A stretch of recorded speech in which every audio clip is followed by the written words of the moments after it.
Do you like that electronic tape measure? I'm not really. I think it's quite inaccurate for the simple reason that you would need it kind of like based flat on what you were actually looking to measure. The bottom's curved, which doesn't help, and so therefore it could give a different measurement if it was kind of slightly one way or another. I don't think it would matter that much in terms of looking at someone's BMI. It wouldn't make that much of a difference to what it would come out with, but it would still make a difference. So it's not as precise as I would like it to be, but you can get your BMI from it. Interesting. And do you think that BMI is an accurate measure of health? I don't know. There's two camps of thought on this. The first is that it can tell whether somebody is obese or not. If somebody is short and they weigh a lot, it will come back as obese. And if somebody is tall and they don't weigh a lot, it will come back as underweight. But what it doesn't tell somebody is what's actually in the body, is what it's actually made of. So all the fabled excuses of old, such as, oh, I've got big bones or I'm retaining water, these could be very real reasons why somebody's BMI could be thrown off. It's often parroted that rugby players have a very high BMI, and this is because muscle weighs more than fat.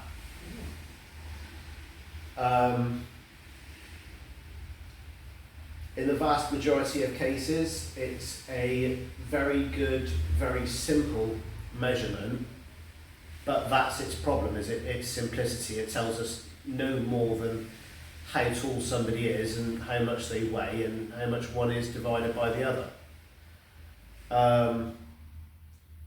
So it is simplistic.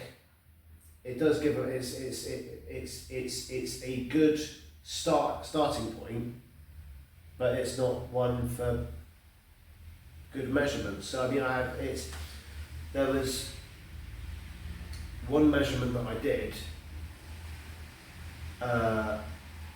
that was it came back as the person was like fractionally obese. Really? Yeah, like just a little bit into what would be described as a BMI that would constitute clinical obesity. The person wasn't, but when we started to do other tests, so we did the finger prick test and we did blood pressure, oxygen saturation, everything, and all of that came back as normal.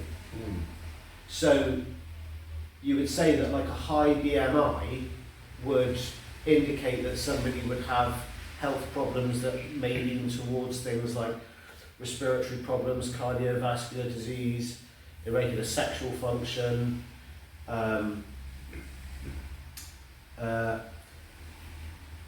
high blood sugar, all of a myriad of problems that you would ordinarily expect to go hand in hand with obesity. But if somebody's BMI said that they were obese, but they didn't have any of those problems, or it didn't look like they were going to go towards any of those problems, then them being overweight isn't a problem in and of itself. It's like similarly, if somebody was underweight, the problems that they would actually expect to see, weirdly enough, would be the same problems in terms of heart and respiratory function, low blood sugar, again, sexual function would be impeded. But just being within that, or just outside that bracket, of being underweight doesn't necessarily say that somebody is suffering from that problem. Conversely, like I think my BMI, if I'm not wrong, I think is roughly where it should be. It hovers around about the 25 mark. And my blood pressure sometimes seems to be unimaginably high. I took all sorts of risk factors for in terms of blood pressure, blood sugar, pulse rate, oxygen saturation, all of those things, and yet my BMI is fine.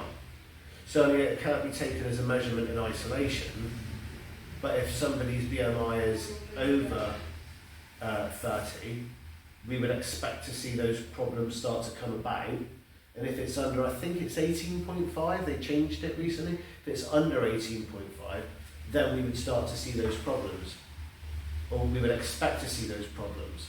But if the problems don't exist and the person's weight and height is what it is, but they don't have those issues, then you can't say that their BMI is a problem because it's not causing the knock-on effect to those systems that you would expect. That's really interesting. You covered my point. Want to hop on the scales? No.